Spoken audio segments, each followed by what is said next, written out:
I'd taken up temporary work at a factory in Keito Prefecture, a sprawling industrial maze of gray buildings, endless corridors, and dimly lit corners that seemed to stretch out forever. The factory was once filled with the steady buzz of workers and the hum of machinery, but after a wave of layoffs, it felt like a ghost town. Now, only a handful of employees roamed the complex, scattered around like distant echoes in the silence. Shadows crept along the walls, broken only by the occasional flickering light or the faint hum of distant machines that seemed to be hanging on just as emptily as the building itself.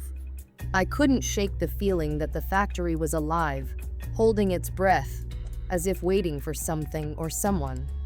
The isolation was eerie.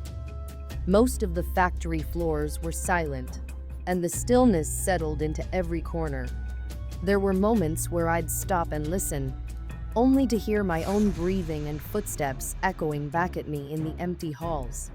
The few workers who remained kept to themselves, heads down, going through the motions in silence. It wasn't just the loneliness, there was something unsettling about the place. A lingering tension that made the hairs on the back of my neck stand up more than once. One morning, I was on break in the designated smoking area, lost in thought as I gazed out over the empty lot. I felt like I'd been pulled into a time warp where everything was standing still, and it was getting hard to tell what time of day it was in those dim, cold corridors. That's when I noticed an older worker approaching me. I'd seen him a few times, a grizzled man with a face that looked like it had been carved out of stone, each line and wrinkle a testament to years of hard labor. His gaze was piercing, and there was something about the way he carried himself that made me sit up straighter. This guy had probably been around long before the layoffs, maybe even long before I was born. He moved closer, and as he did, his expression shifted. What I'd first taken for curiosity now looked more like menace. He leaned in, his face inches from mine, his eyes gleaming with something I couldn't place. His smile wasn't friendly. It was a slow, twisted grin that sent a chill down my spine. "Ever used the fourth floor bathroom?" he asked, his voice barely more than a rasp. I was caught off guard, blinking in surprise. I shook my head and mumbled that I hadn't had any reason to. His grin faded in an instant, replaced by a grim seriousness that made me want to look away. He glanced around, checking to make sure no one else was near, then leaned in closer. "Don't," he warned, his voice rough and unsteady. "They say it's haunted." I let out a nervous laugh, brushing it off as a typical workplace rumor. But he didn't laugh with me.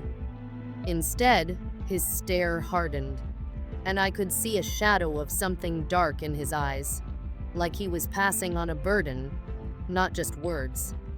Leaning in, he began to whisper, his voice so low I had to strain to hear. He told me that during the last round of layoffs, an older worker, a man who had spent nearly his entire life in the factory, was let go. The news devastated him. The factory had been his whole world, his entire life. He'd given it everything, and suddenly, it didn't need him anymore. He couldn't cope with the loss, and one cold morning, he went to the fourth floor bathroom and ended his life. Ever since, rumors had swirled about his spirit lingering there, bound to the very walls of the place that had consumed his years. The old man's words followed me long after our conversation ended. The fourth floor bathroom became a shadow in my mind, a place I couldn't stop thinking about. I'd walk through the dark, silent corridors, hearing his story echo in my head, making each shadow seem darker. Each flickering light seemed like it held something waiting to come out. I started avoiding that part of the factory as much as possible, though I couldn't help but steal glances down the hallway that led to the fourth floor every now and then, my stomach nodding whenever I thought about what might be lurking in those shadows. Weeks went by, and I did my best to forget about the story. But one evening, my manager scheduled me for a night shift. Alone. My heart dropped when I saw the assignment sheet. I was to do an inventory check on the fourth floor. My hands grew clammy, and I felt the pulse in my neck speed up as I tried to trade shifts with others. But no one wanted to go near the fourth floor at night. The rumors had spread too far, making the area one to be avoided. When the night of my shift finally came, I felt an uncomfortable dread settle over me as I entered the building. The lights were dim, casting long, shadowy streaks across the walls. Each step up the stairwell felt heavier than the last, and my heartbeat thudded louder with each floor. When I reached the fourth floor, the hallway stretched out in front of me, empty and silent. Shadows twisted and stretched across the walls, cast by the flickering fluorescent lights overhead.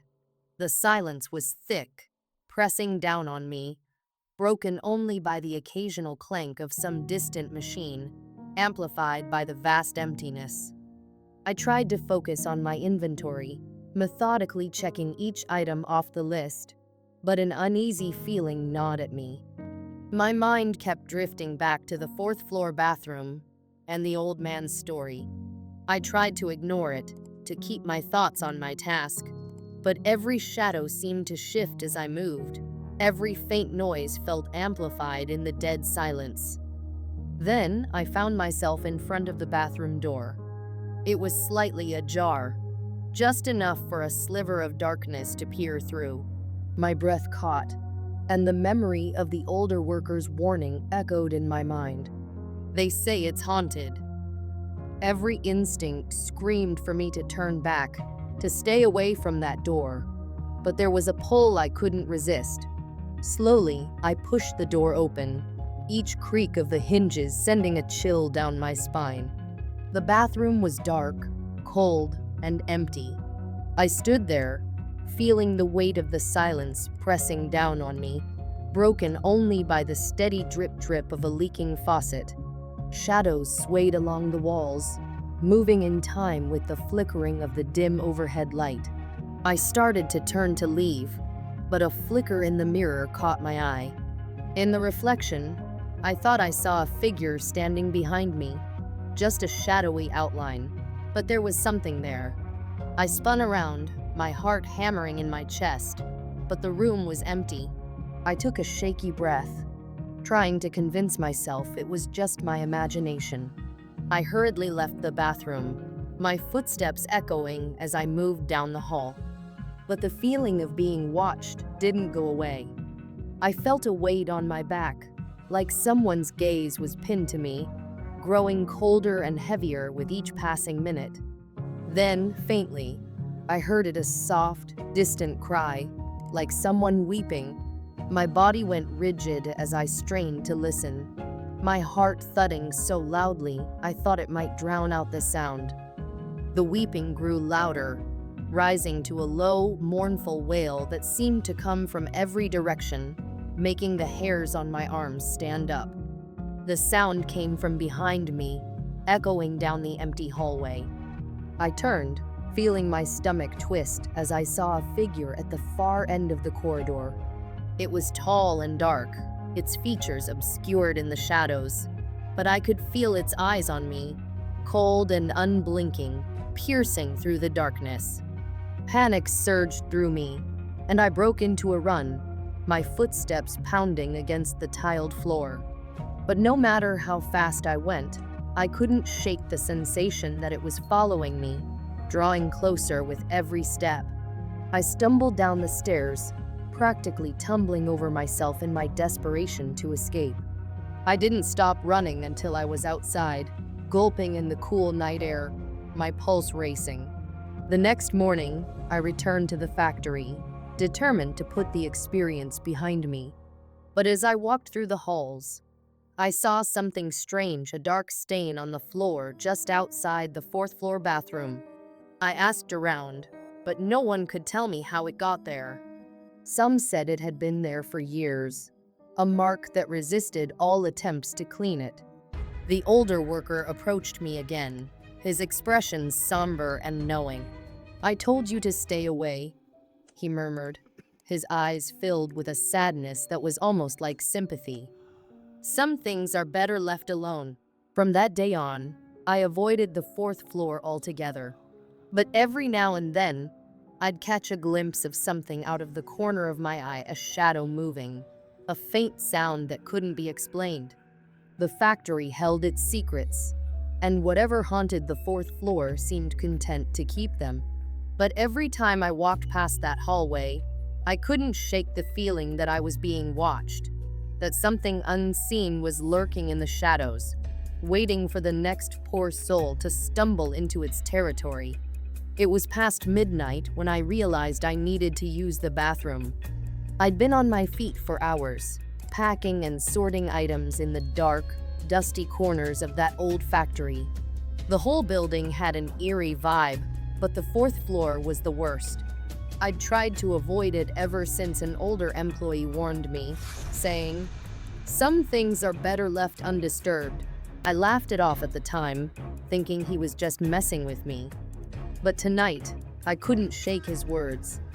They echoed in my mind as I looked at the dimly lit hallway leading to the fourth floor bathroom.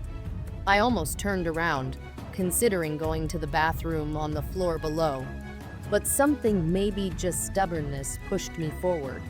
I took a shaky breath and stepped into the hallway, feeling the weight of each step. Shadows seemed to shift in the corners of my vision, and every creak of the old floor felt like a warning. I told myself it was just an old building settling. That's all it was. But as I neared the bathroom, a cold chill ran down my spine. That's when I heard it, the whoosh of a toilet flushing. I stopped dead in my tracks. There was no one else on this floor. I was sure of it. My first thought was that it was an automatic flush. Maybe it had malfunctioned? But in the dead silence of that dark hallway, the sound felt wrong, almost alive, like it was breathing with a life of its own. Taking another deep breath, I pushed open the bathroom door. The air hit me like a wall, stale and heavy, almost like it hadn't been disturbed in years. I forced myself inside, flicking on the light switch, which buzzed and flickered before casting a dim glow over the room. The shadows in the corners seemed to cling to the walls, refusing to retreat.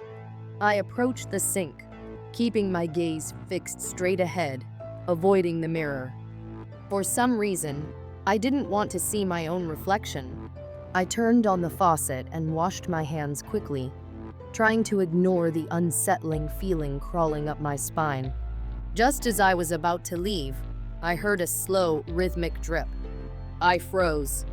I hadn't turned on the faucet beside me, but there it was, a single drop sliding down, followed by another and another, echoing through the bathroom as though the walls were amplifying the sound.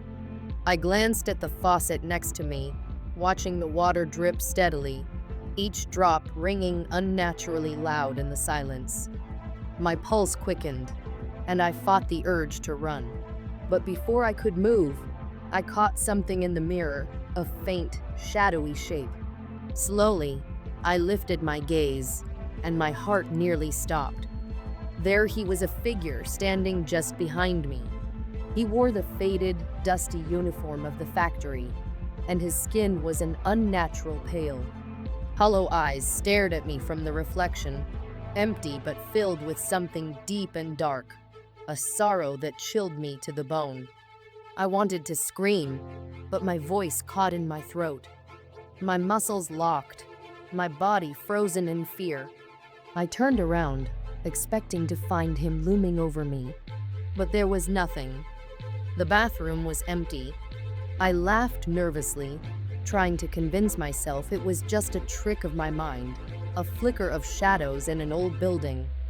But as I started to leave, the lights began to flicker again, casting long, dark shadows that seemed to stretch and move on their own. That's when I noticed something else. The air was growing colder, thick with the smell of rust and decay. It clung to my lungs, each breath getting harder. A soft whisper echoed from behind me. I whipped around, but again, nothing. The whisper turned into a low, painful moan that seemed to come from the walls themselves, like the building was alive and suffering. I took a step back, my gaze darting around the room, searching for the source. My eyes fell on the farthest stall, where the door was slightly ajar. I hadn't noticed it before, but now it seemed to call to me, daring me to come closer. Against my better judgment, I approached it, each step feeling heavier, like something was holding me back. I reached out, hand shaking, and pushed the door open. The stall was empty almost. In the corner, something glistened in the dim light. I crouched down and saw a small, rusted name tag, half buried in dust. It looked ancient, the name barely readable, but I could make out the letters TOM. Suddenly, a wave of sorrow and despair washed over me, like the tag held a memory, a piece of someone who had been forgotten and left behind. I shoved it back and stood up quickly, my heart hammering in my chest. As I turned to leave, the lights went out completely, plunging the bathroom into darkness. Panic surged through me, and I fumbled for my phone, using the flashlight to find my way. The dim beam illuminated the mirror, and my breath caught in my throat. There, in the reflection, was the figure again, standing closer than before, his expression twisted with anger. His mouth moved, but no sound came out. It was like he was screaming in silence, desperate to be heard. I stumbled backward, my flashlight flickering. In the dark, his face seemed to melt away, leaving only his hollow, empty eyes locked onto mine. I turned and sprinted out of the bathroom, bursting into the hallway. The air felt thick, heavy, like something was pressing down on me, trying to hold me back. As I reached the stairwell, I glanced back one last time, and there he was again standing in the bathroom doorway, just barely visible in the dim light, watching me with those haunting, empty eyes. I raced down the stairs, my footsteps echoing in the empty stairwell. I didn't stop until I was outside, gulping in the cold night air. But even as I stood there, trying to calm down, I couldn't shake the feeling that he was still watching me, that somehow he had followed me out of that cursed building. I quit the job the next day, unable to bear the memories of that night. But even now, sometimes when I'm alone, I feel that same heavy chill, like someone's watching me from the shadows, a forgotten soul who lingers on, haunted by the life he lost in the bowels of that ghostly factory. I don't know the answers, but if you think you've had a brush with something sinister, or if you've ever experienced a moment where you felt like you were being watched, don't keep it to yourself. Share your story with me in the comments below. And if you want to hear more terrifying tales, make sure to like, share, and subscribe. You never know when the next story will be about you. Stay safe out there, and remember, not everything you see is what it seems.